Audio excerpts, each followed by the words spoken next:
Thank you very much, and thank you for the invitation to participate here at the Eucharistic Congress.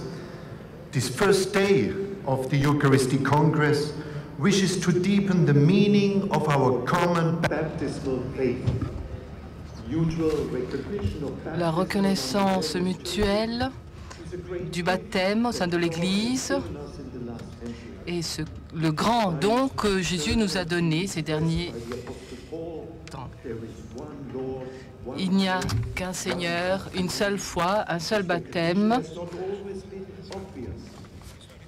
Ce fait n'a pas toujours été reconnu.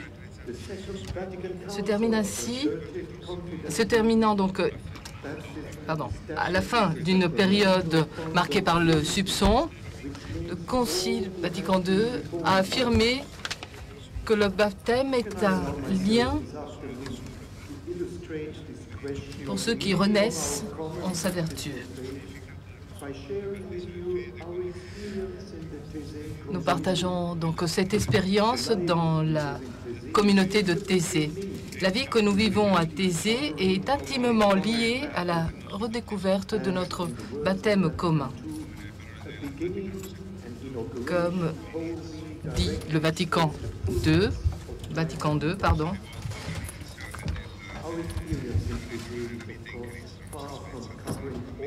Notre expérience de Thésée ne couvre pas tous les aspects de la question, bien évidemment, mais,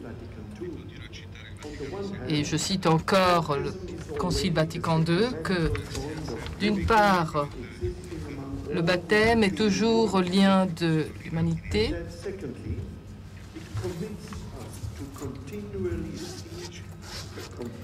et nous engage à continuer à chercher une foi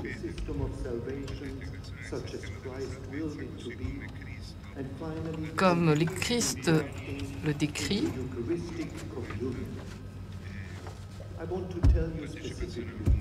Et une participation totale à l'Eucharistie. L'unité de la foi et du baptême peut être anticipée aussi bien parmi les frères de nos communautés qu'avec les jeunes de toutes les confessions.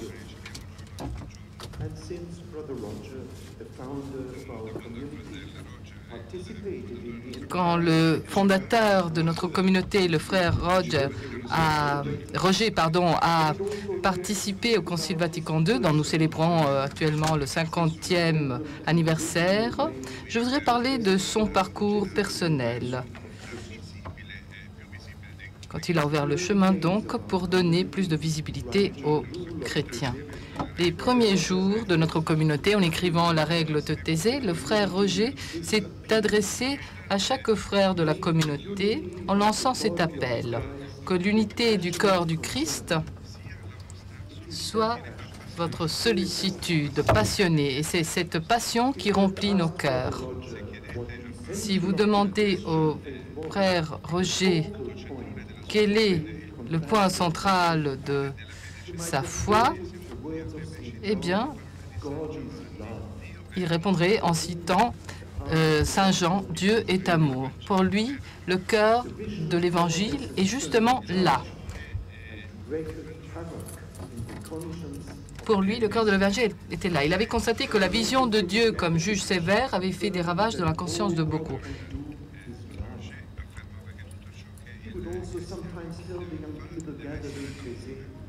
Tout ce que le chrétien doit faire, c'est l'amour. Et en parlant de Thésée, il disait, si le Christ n'était pas ressuscité, nous ne serions pas là.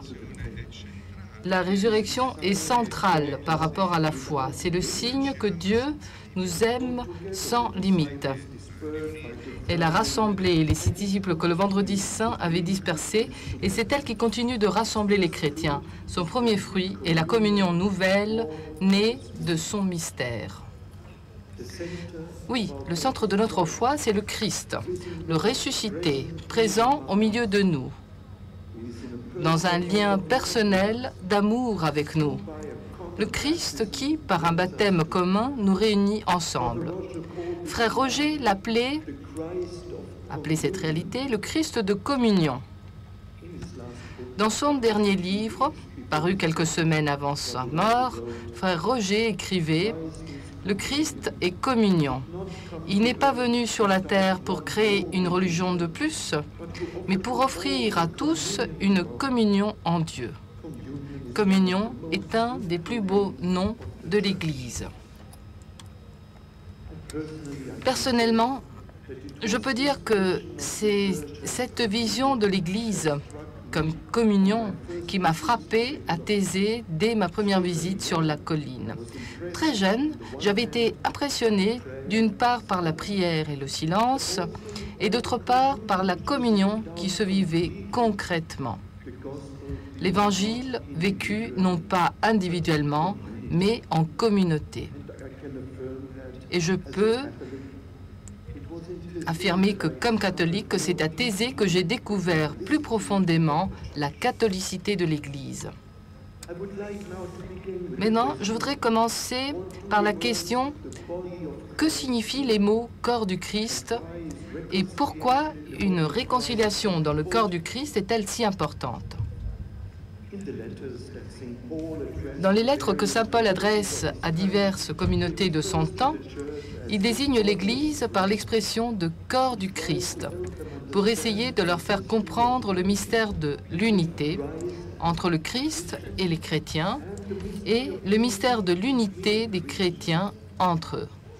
« Vous êtes un corps », écrit-il aux chrétiens de Corinthe, et ce corps, c'est le Christ. Chacun de vous en est membre.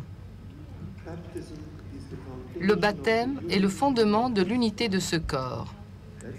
C'est pourquoi il écrit encore « C'est en un seul esprit que nous tous avons été baptisés pour ne former qu'un seul corps. » Constituant un seul corps dans le Christ, nous appartenons les uns aux autres. Le Christ est-il divisé ? Demande Paul, préoccupé de voir les chrétiens d'une même communauté se séparer les uns des autres. Et il les appelle à se réconcilier. Sa parole demeure tellement actuelle. Il n'y a qu'un seul baptême, et vous êtes le corps du Christ. Alors, ne perdez pas tant d'énergie dans des oppositions, parfois au sein même de vos églises.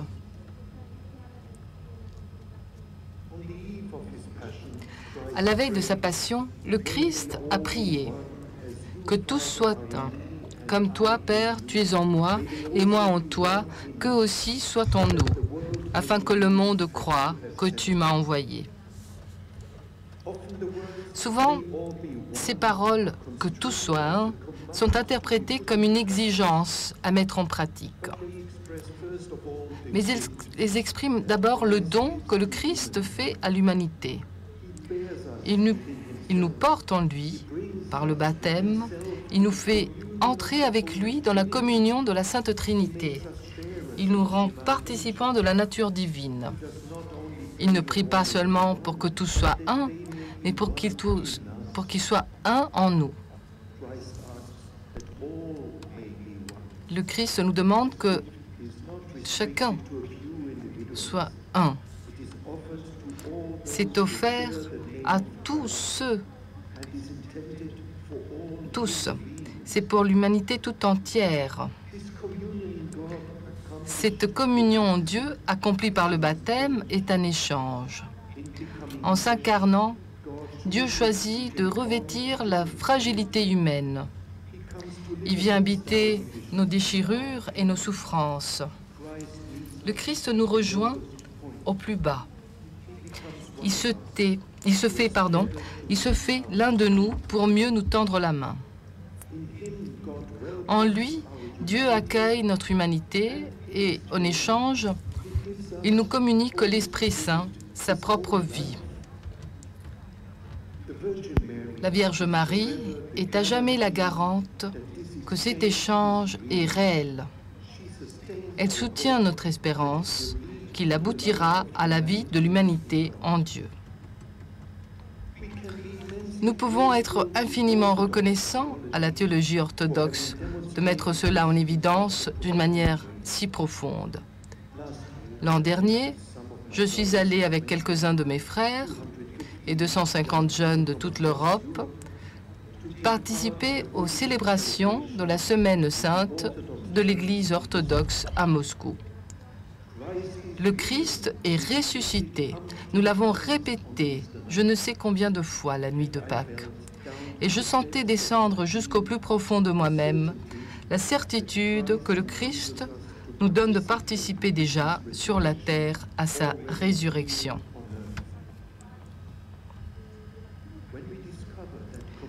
Quand nous découvrons ainsi que la communion avec Dieu est un échange, nous comprenons mieux alors que la réconciliation n'est pas une dimension de l'Évangile parmi d'autres.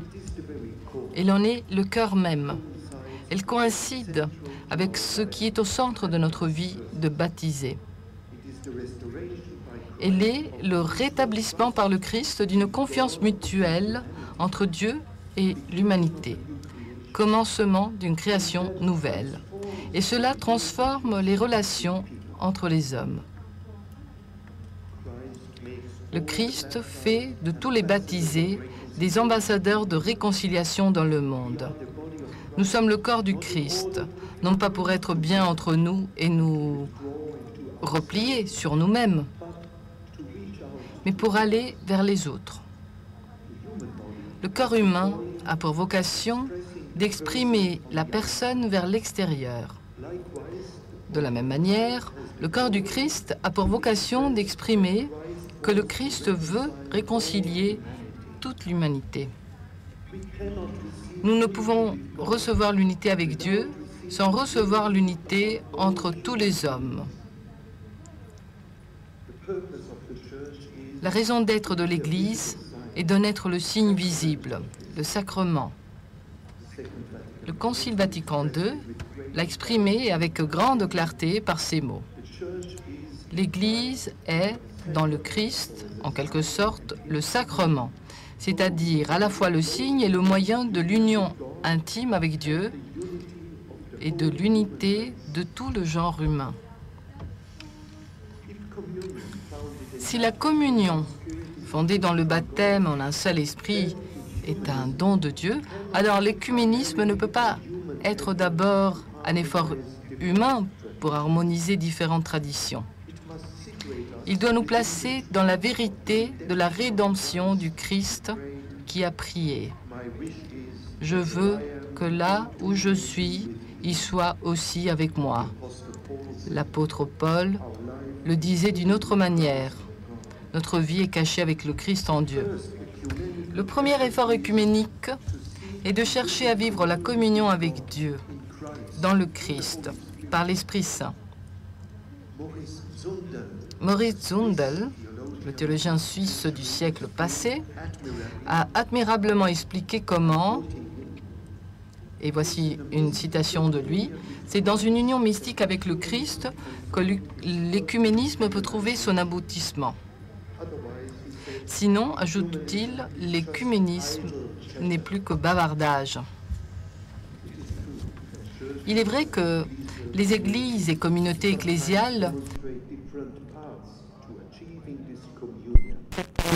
avec le Christ. Pourtant, plus est profonde l'appartenance de chacun au Christ, plus est donné un regard juste sur les autres. Ils sont vus comme des sœurs et des frères ayant reçu le même baptême. Il faut aller même aller plus loin, reconnaître dans les autres des sœurs et des frères et le signe d'une authentique appartenance au Christ. Dorothée de Gaza, au VIe siècle, a décrit cette réalité par une image. Si Dieu est au centre d'un cercle, plus les rayons s'approchent du centre, plus ils se rapprochent aussi les uns des autres. Cette vision de la communion suppose une purification de notre manière de croire, une conversion, toujours reprise dans une ecclesia semper reformanda, donc une église qui doit toujours être réformée. Un des documents du groupe des Dombes, groupe de théologiens catholiques et protestants en France, a apporté une base solide à cette vision. en appelant à donner la priorité à l'identité baptismale sur l'identité confessionnelle. Donner la priorité à l'identité baptismale sur l'identité confessionnelle, n'est-ce pas aussi ce à quoi nous voudrions réfléchir par le thème de ce premier jour du congrès eucharistique? Le document des Dombes explique que pour définir l'identité chrétienne, aujourd'hui, dans toutes les églises, c'est l'identité confessionnelle qui a été mise en premier. On se définit d'abord comme catholique, protestant ou orthodoxe. Les théologiens des Dombes montrent que, en réalité, c'est l'identité baptismale qui devrait avoir la priorité. Tous les chrétiens devraient d'abord se définir comme baptisés. Le document appelle alors les églises à entrer dans un dynamisme de conversion. On a parfois l'impression qu'au long des siècles, les chrétiens ont fini par s'habituer à être divisés en nombreuses confessions, comme si c'était normal. Pour préparer une réconciliation, à nous, aujourd'hui, de mettre en valeur le meilleur des diverses traditions. Alors peut se réaliser un échange de dons. Partager ce que nous avons reçu de Dieu et voir aussi les dons que Dieu a déposés chez les autres. Et cet échange est possible précisément parce que le fondement qui nous unit, le baptême, est commun.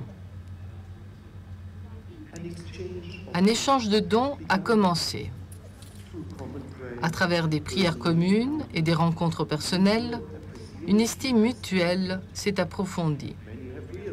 Beaucoup ont compris que certains aspects du mystère de la foi ont été mieux mis en valeur par une autre tradition que la leur. Comment aller plus loin dans un partage de ces trésors? Et quels sont ces trésors?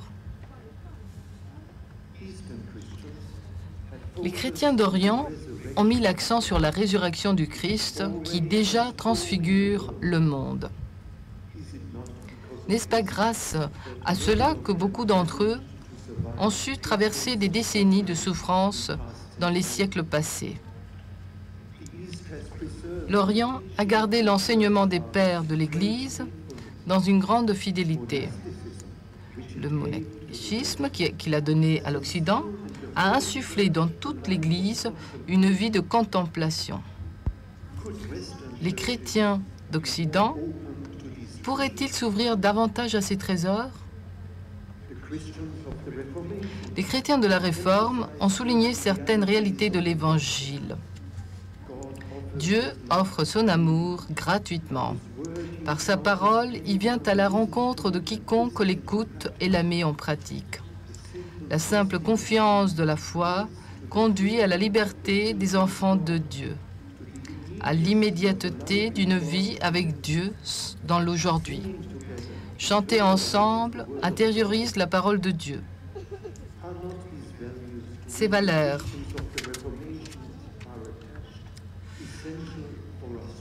auxquelles sont attachés les chrétiens de la Réforme ne sont-elles pas essentielles à tous?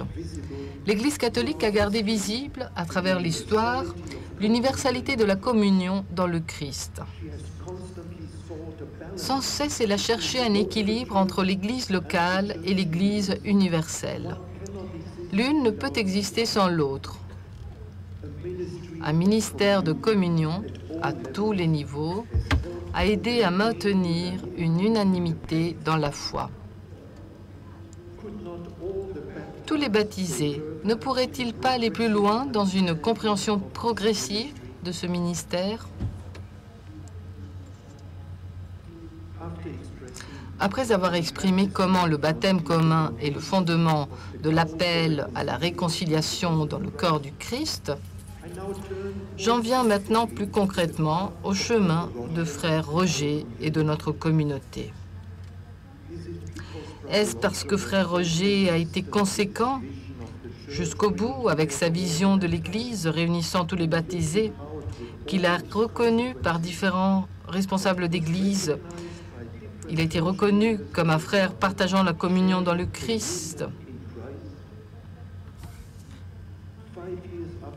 5 ans après sa mort, le pape Benoît XVI écrivait que son témoignage d'un écuménisme de la sainteté nous inspire dans notre marche vers l'unité. Le patriarche Bartholomée de Constantinople ajoutait « Cette recherche de l'unité dans la joie, l'humilité, l'amour et la vérité, tant dans la relation avec d'autres, avec l'autre, sacrement du frère, et que dans la relation avec Dieu, sacrement de l'autel, résume l'essence de la démarche de Thésée. » Et le patriarche Kirill de Moscou conjuguait la fidélité à l'enseignement des saints-pères avec une actualisation créative dans le ministère missionnaire parmi les jeunes d'aujourd'hui, caractérisait le chemin de frère Roger comme celui de la communauté fondée par lui.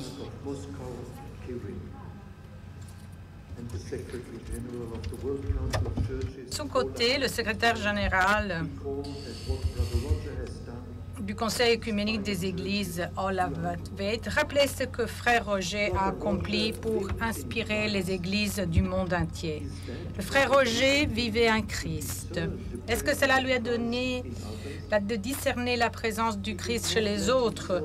Il ne se laissait pas arrêter par les clivages entre différentes tendances. Il découvrait le Christ chez les baptisés de toutes les confessions. Il regardait même comme porteurs du Christ des hommes et des femmes qui, sans professer une foi explicite et sans être baptisés, étaient des témoins de charité et de paix. Certains d'entre eux, écrivait-il, nous devancent dans le royaume. Au long de son cheminement, frère Roger n'a jamais craint que ces options lui fassent perdre son identité. Il voyait l'identité d'un chrétien avant tout dans la communion avec le Christ, se déployant dans la communion entre tous ceux qui sont au Christ. Il a accompli une démarche qui n'a pas de précédent depuis la Réforme. Et il lui est arrivé de dire, je cite, « J'ai trouvé ma propre identité de chrétien en réconciliant à moi-même la foi de mes origines avec le mystère de la foi catholique, sans rupture de communion avec quiconque. » Et parfois, elle pouvait ajouter « et avec la foi orthodoxe », tant il se sentait proche des églises orthodoxes. Entrer dans une communauté avec les autres, sans rupture avec ses origines. Comme cette démarche était tout à fait nouvelle, il était facile de mal interpréter et de ne pas en voir la portée. Très jeune, frère Roger avait eu l'intuition qu'une vie de communauté vécue par des hommes qui cherchent toujours à se réconcilier pouvait devenir signe. C'est la vocation première de Thésée, constituer ce qu'il a appelé une parabole de communion. Mais la vie monastique avait disparu des églises de la Réforme. Alors, sans renier ses origines, il a créé une communauté qui plongeait ses racines dans l'Église indivise, au-delà du protestantisme, et qui, par son existence même, se liait de manière indissoluble à la tradition catholique et orthodoxe.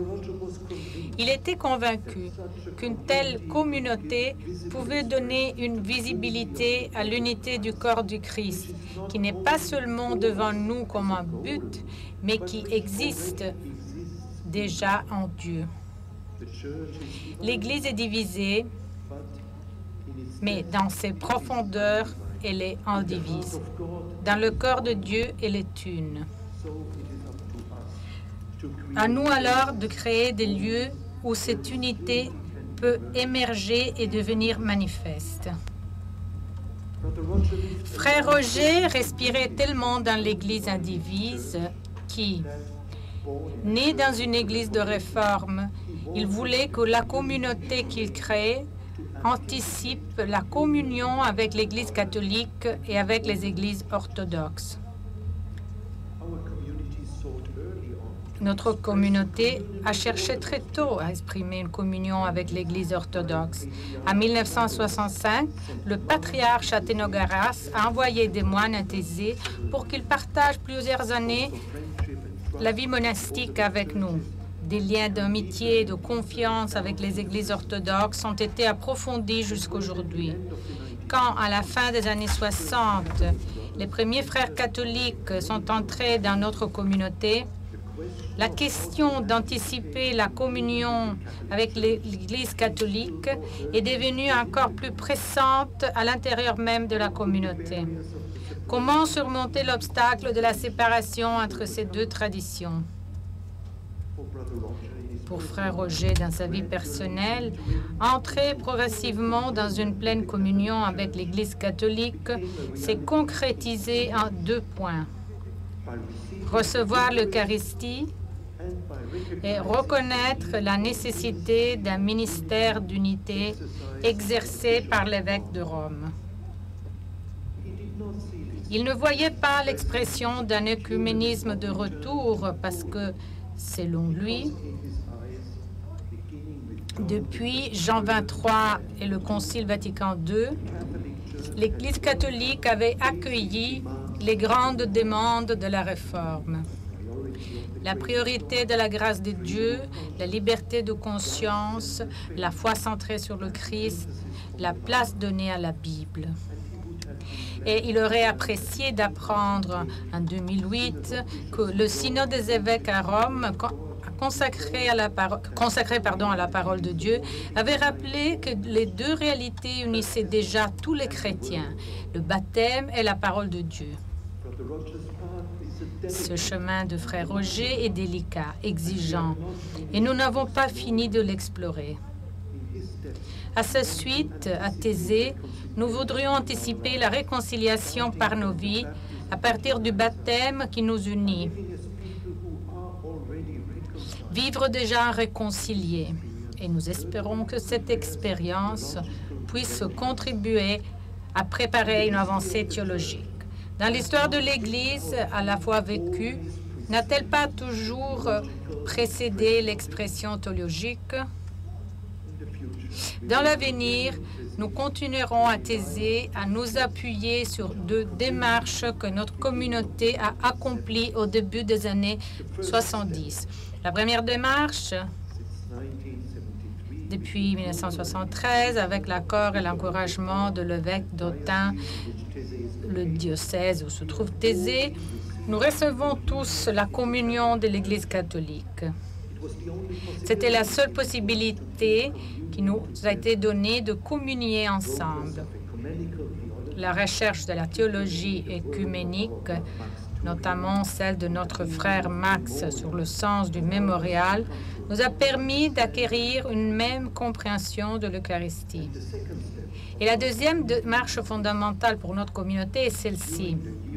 Lors du conseil annuel de 1969, les frères avaient constaté que la simple présence des frères catholiques dans la communauté les portait à vivre toujours davantage une anticipation de l'unité en nous tenant communion avec celui qui a le ministère de serviteur des serviteurs de Dieu. Et c'était une citation. Notre communauté avait acquis la certitude que la réconciliation des non-catholiques avec l'Église de Rome ne s'accomplirait pas en lui posant indéfiniment des conditions, mais en l'aidant de l'intérieur à évoluer. Le XXe siècle a montré combien le ministère pétrinien était capable de se modifier. Jean-Paul II lui-même a appelé les non-catholiques à l'aider dans cette évolution. Dans son encyclique Ut unum sint, il a écrit ces paroles. La communion réelle, même imparfaite, qui existe entre nous tous, ne pourrait-elle pas inciter les responsables ecclésiaux et leurs théologiens à instaurer avec moi sur ce sujet un dialogue fraternel et patient? dans lequel nous pourrions nous écouter au-delà des polémiques stériles, n'ayant à l'esprit que la volonté du Christ pour son Église. Ces deux démarches de notre communauté, recevoir la communion de l'Église catholique et anticiper la communion avec le pasteur universel. Les frères de notre communauté baptisés dans une famille protestante les assument sans aucun reniement de leur origine, mais comme un élargissement de leur foi.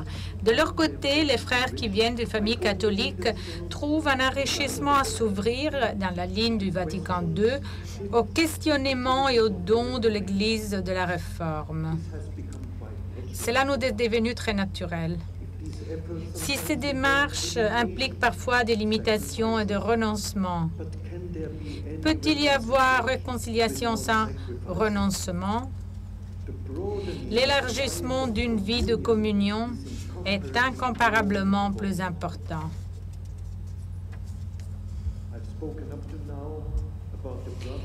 Je parlais des frères de la communauté, mais qu'est-ce qu'il en est des jeunes qui viennent pour un séjour à Thésée?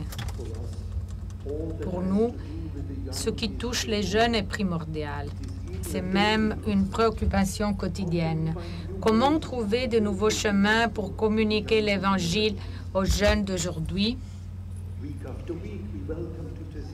Semaine après semaine, nous accueillons à Thésée des jeunes de tous les pays d'Europe et aussi des autres continents, avec toute leur diversité. La prière, 3 fois par jour, nous met ensemble en présence du Christ et dans la prière commune. L'Esprit Saint déjà nous unit.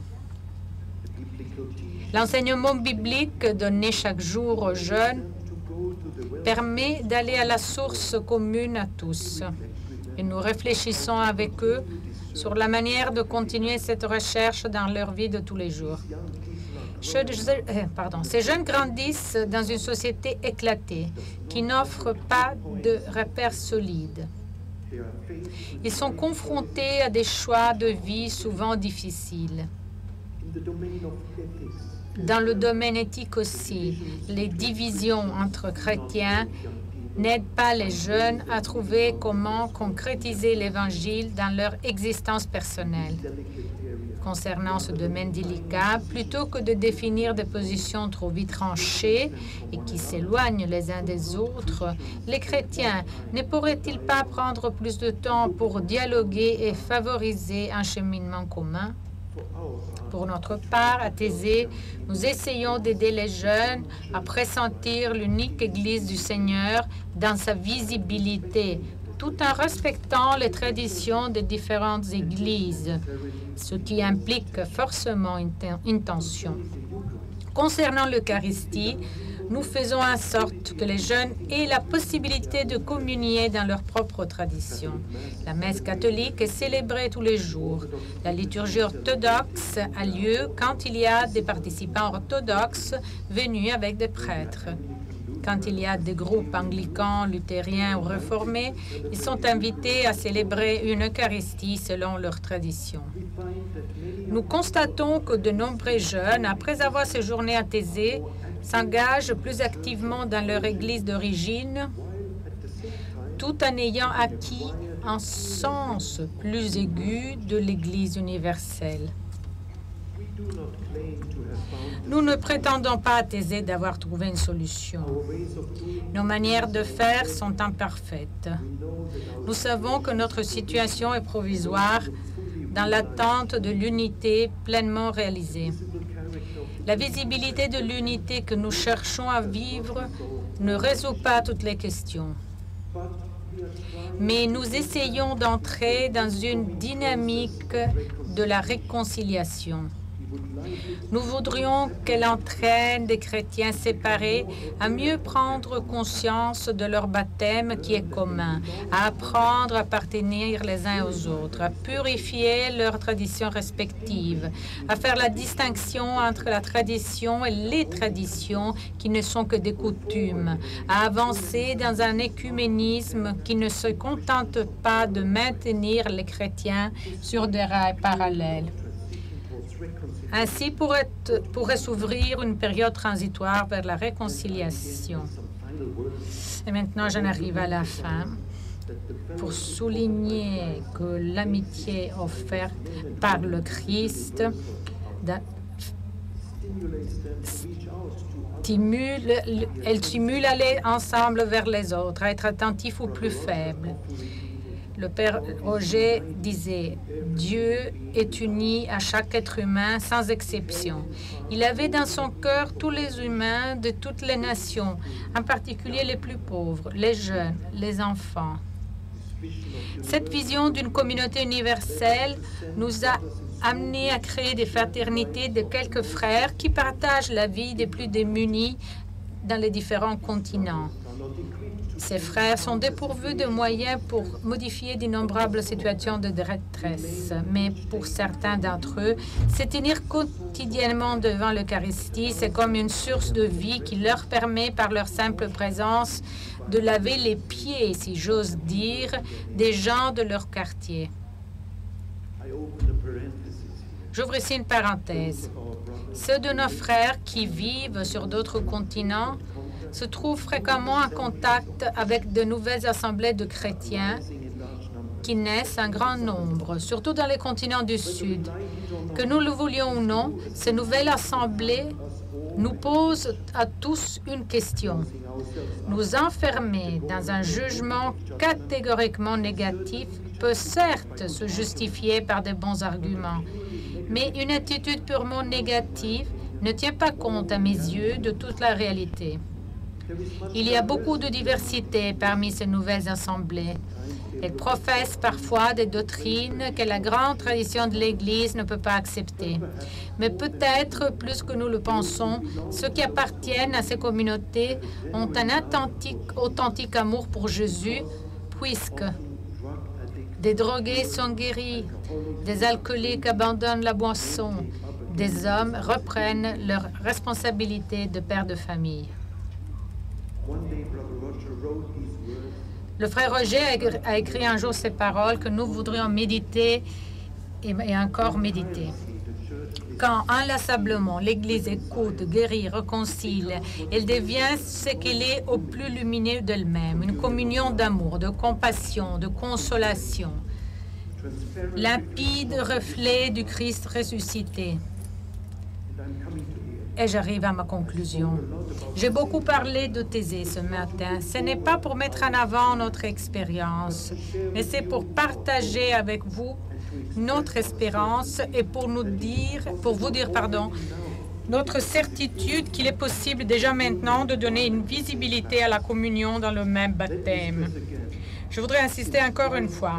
Comme le Christ est venu pour rassembler dans l'unité des enfants de Dieu dispersés, il est à nos yeux essentiel que le baptême commun nous entraîne à être visiblement un en lui. Le Christ est le bon pasteur de tous. Il est aussi la porte vers le Père et vers les autres. Espérons-nous entrerons-nous dans cette porte dans la maison du Père pour retrouver tous visiblement unis? Une nouvelle dynamique porterait nos églises emplies de la joie du Christ et de la confiance que l'Esprit Saint nous montrera l'avenir pas à pas. Merci beaucoup.